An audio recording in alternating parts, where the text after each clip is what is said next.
Hello, welcome to Legendary Adventures. This is a bonus episode. I have Mandy here with me, my wife. We're going to talk a little bit about the Legend of Zelda TV show, because why not? Because, yeah, that's special. Yeah. So, you put up with Zelda because of me. It's true, I'd never done a lot of Zelda before. Right. So you've only really played you. Breath of the Wild, right? Yeah, Breath of the Wild's pretty much the only one. Not I tried really. a little bit of, what was that other one? I don't know what it was called. I tried another one. I sailed on a boat. I never actually got on the boat, I don't think. I don't know. I was real bad at that. I'm not very good. And even when I play the Breath of the Wild, when I get to Ganon, I'm like, okay, honey, here you go. I'll go climb some trees and find some Koroks. You did do and that. rename all the bad guys. But you did most of everything else. Rename all the bad guys. So I had never watched this show before. This is a show that I can vaguely remember from my childhood. Like, I can remember seeing it once, twice, maybe. I don't know. Yeah, here or there. Here or there. When you caught it. When I caught it, it was live TV part back before of the streaming. Super Mario show, and it's not very good. Like, I think it's... There's a reason there's only 10 episodes? Something like that, yeah. I think it's of its time. I think it's in line with quality of other stuff that was being made at that time. Yeah, it has a very similar look and kind of similar feel about it. Yeah, what did you think? I made you watch the first 3 episodes. First 3 episodes. So many questions. So many questions. So, right off the bat, they introduce it, right? That there's a Triforce of Wisdom and a Triforce of Power. This is the Triforce of Wisdom, Link.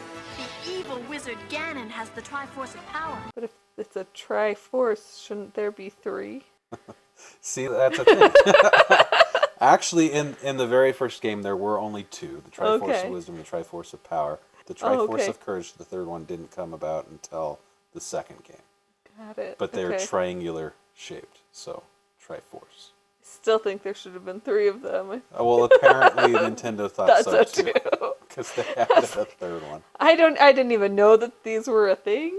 Because that's how much attention I pay, apparently. A little racy. Goodness. Link's sleeping shirt. I was pretty sure we were going to, I don't know, have a Super Bowl reenactment or something. He had a short little nightshirt. Tunic. With no tights. Exactly. But when those moblins were trying to take him on, there was one down there. Let's just say it that way. There was one down there. They had a good view of everything going on. You want to dance? Just ask. Ha! The relationship between Zelda and Link is interesting. He doesn't seem to want to be there. Yeah. Another beautiful day in the magical kingdom of Hyrule. Boring place. I used to roam the world, fighting monsters and sleeping in mud. A hero's life. Now look at me. At least in the first episode. No, he grumbles about living in the castle. Except for the view from up here. Looking good, princess. Especially from this angle. Oh! I told you, you should have put on a robe. Seeing Zelda in her night dress. Woo woo. Yeah. She's kind of a horn dog. Kind of. And conversely, Sprite the fairy is also kind of... Oh my goodness. I think she would have left Zelda in the jar. Probably, yes. I mean... So in the second episode, Link and Zelda got trapped in a jar in Ganon's lair. And Sprite showed up... Just as the big crab thing. Yeah, What's it called? Goma. Goma is trying to get Link and Zelda in the jar. Grabs hold of the sword. Link's holding on. Zelda's holding on to him. Sprite shows up, and for some reason that makes Zelda drop, and he flings over the back. But Sprite says, "Oh no, Link is in trouble." Link's in trouble. Maybe my magic will do something. Even though they're both trapped in the jar. It's all about Link. Going after both of them. And then the next episode, she bursts in on him while he's bathing in the bathtub. She makes multiple comments about how what a good view it is. Can I wash your back for you? Seriously, don't you need me to scrub your back? Zelda's a snoot. I I like you just the way you are. Especially at the moment. And Link's always trying to get Zelda to kiss him, and he belted himself to her in the first episode as a way to attempt to get a kiss from her. Saved the kingdom again, princess. Not bad, eh? You got lucky. Now get this belt off. No. What do you want? A kiss. Come on. Also, the magic I don't understand. The magic seems very random. Like, she can change her hair with her finger, but they run out of invisible arrows very quickly. Drat! Empty! Also, Sprite's magic. Like, she can make a rug dance itself clean, but she's like, I don't know if I can tip this jar over. Yeah. Well, I think the jar was... It's big. It was a big jar, and it was an evil jar. It's so, an evil jar. Who knows what's going to happen there. What's going to happen with your magic?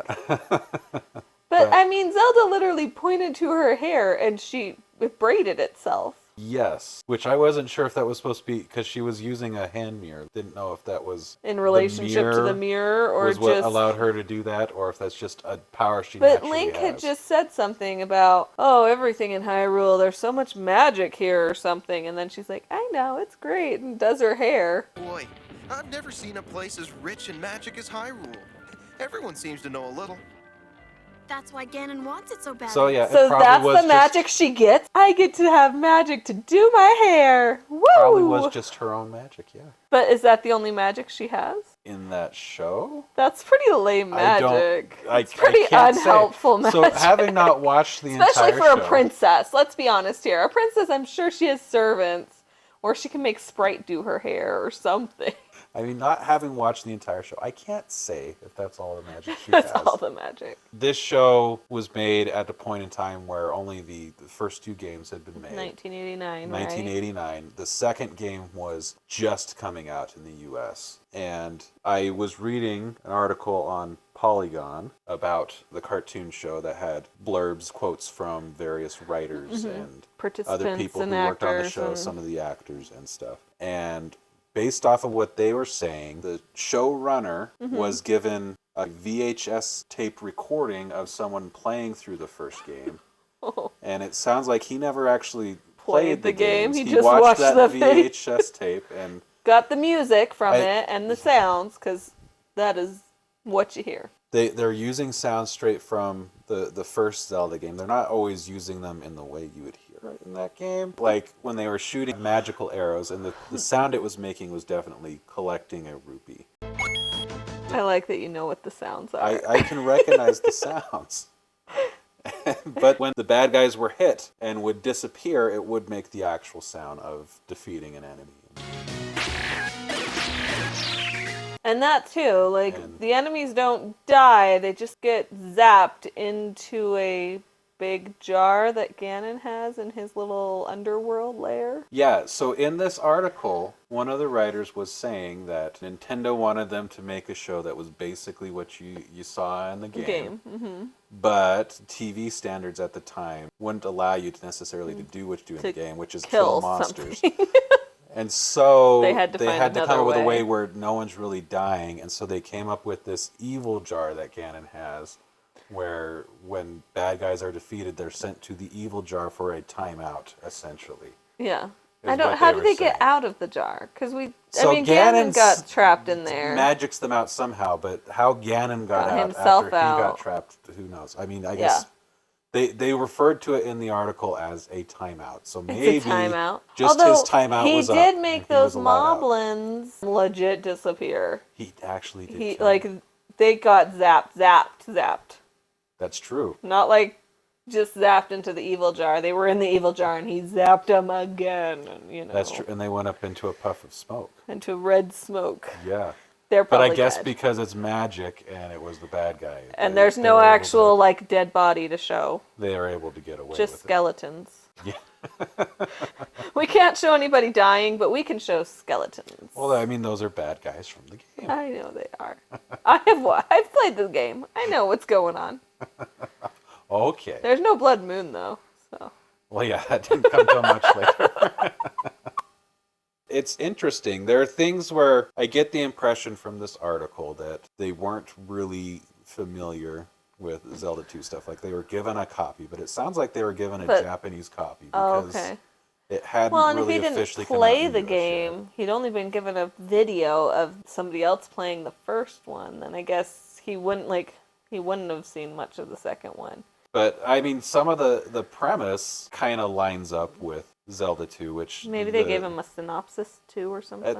That's possible. I kind of wonder that, because in the manual for Zelda 2, it kind of says after the first game that Link stuck around and was just kind of helping out Hyrule. So this is somewhere between the first and second game kind of thing? That's kind of the impression that I get, although, I mean, again, not all the details match up. Like, they're not following it one for one. And of course they're not. They're being a little loose with things where they have to be where they want to be.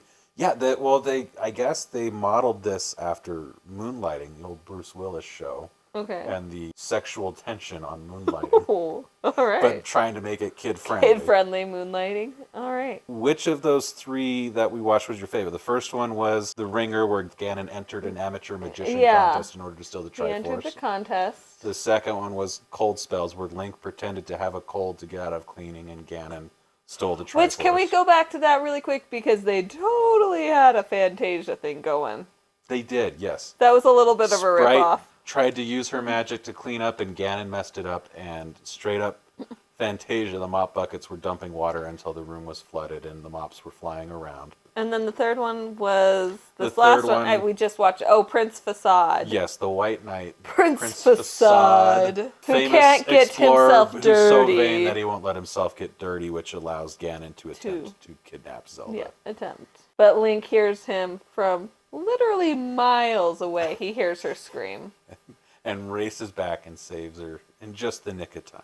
Just barely. So of those three, which was your favorite one? I do have to say, I was surprised at how much of a tool Link is. Like, I'm not gonna clean. I'm gonna fake a cold. Sprite, I think I'm sick. Oh no, let me do it all for you. He just, I don't know, he is an interesting character. Yeah. He's interesting. But my favorite, this is hard. Because I like number 2, I think. I like the sick day, because I just like Sprite being like, oh no, Link's in trouble. He's stuck in this jar. So is Princess Zelda, but we don't really care about her.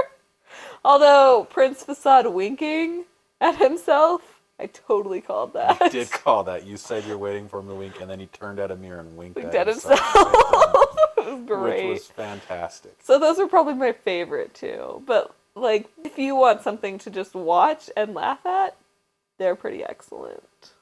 Yeah, they're pretty excellent. I was laughing. I was having fun watching. I mean, they're not good. No, they're not good. Telling people that this is quality children's television. But and I probably wouldn't watch it with our kids. It's fun. Yeah, maybe I would. It'd probably be fine. They wouldn't catch on to the Runch parts. I might watch some more sometime. So what did you think of Zelda? Oh, goodness. Her laugh was super obnoxious. She had a very annoying laugh. But they were all kind of laughing real annoying. They were all annoying.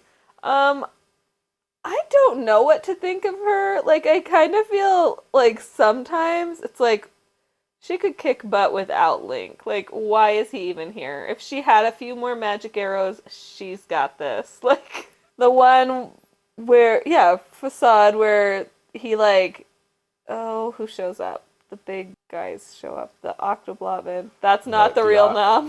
The Octorok, which you call Octoblobins, yes. And shows up, and then also the tin suits, which are enemies from Zelda 2. Okay, yeah, I don't know tin suits because they're not in Breath of the Wild. That's right. And like Link gets trashed. Like he can I don't know. One guy comes up and is holding him from behind. He's got 3 guys on him. Well, he has one guy, and then the other 2 come, and she shoots one of them, and all of a sudden he can flip the other 2 over and defeat 2 of them, but he couldn't defeat one of them. I don't know. And he loses his sword, And he's so focused in on, I need that rupee. I mean, we love the rupees, but, you know. Anyway, just kind of obnoxious. I mean, she's a princess, so I guess it makes sense that she's kind of full of herself. But I don't know about her. I just feel like half the time she like is like a normal kick-butt princess who can do things for herself, and the other half of the time she's helpless. Yeah, that's kind of accurate. Do you like that she actually was involved and, you know, fighting bad guys and stuff? I'd way rather her be involved than be the damsel in distress all the time. And did you like her pants and thigh-high boots? Did comment on her thigh-high boots. I don't know how she kicks butt in thigh-high boots. That's probably why she was captured. It's because of her thigh-high boots. And also, real quick, can they not station a guard by the Triforce other than Link? They need to think of their security. They had the Triforce up in a tower in Link's bedroom. And so I guess up in a tower is somewhat secure, except that there's a trap door. There's a trap door that moblins come through at one point in the first episode. Very beginning. And Ganon is able to scale the tower pretty easily, riding a giant beetle. Yeah, and then a bird flies in the window, and Zelda just happens to be in there and shoves its face into Link's dirty laundry, and it flies off. I laughed at that she was murdering the bird with laundry, and it flew away just before it expired. But, like, they're like, oh no, Link has to stay in there. But then, like, randomly Link will not be in there because he's hanging out with her in the village. They leave it unguarded. So they leave it unguardred a lot. Or they leave it with Sprite, who just gets, like, flicked by Ganon, and she's up against a wall. Like, she just passes out. I don't know. It's on a pedestal. It's up in the tower. But there's nothing else guarding it. Yeah.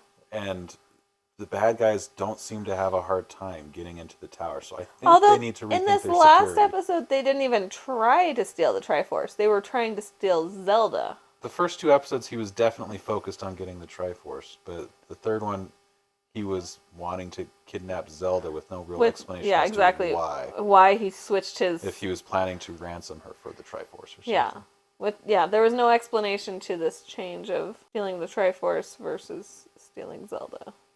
What did you feel about the Triforces talking? Evil is the path you choose, but evildoers always lose. I liked that she was like, oh, you're bad. Like, you're a loser. I thought it was kind of funny, but it was also, they don't talk, and they either need to talk more or they need to not talk at all. Because they've only talked once, right? Both of them? They had like one line each, I think. And they've only ever talked to Ganon. No, the Triforce of Wisdom spoke to Zelda. Oh, I thought she spoke to Ganon when he was stealing her. So I guess the Triforce of Wisdom spoke twice then. Okay. Because it definitely spoke to Zelda when she was complaining about Link's laundry. Oh, I missed that. I was obviously not paying close enough they attention. speak in rhyme, and I don't like remember the rhyme. I don't remember the phrasing, but the Triforce of Wisdom said something about Link's laundry because Zelda was complaining about it, and then she responded also in rhyme about how it offended her royal nose. Orderly ways do not make one brave, and neatness does not a kingdom save.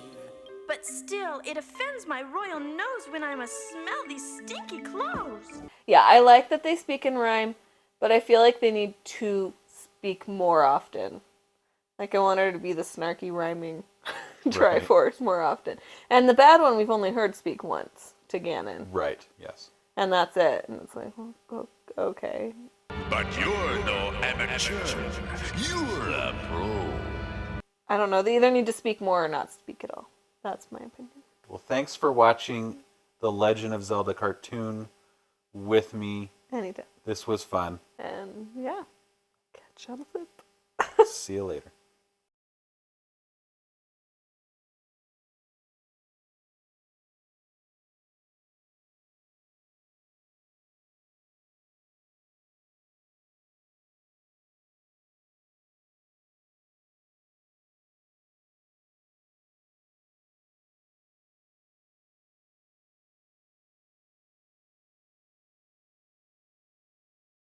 But you're no amateur. You're a pro.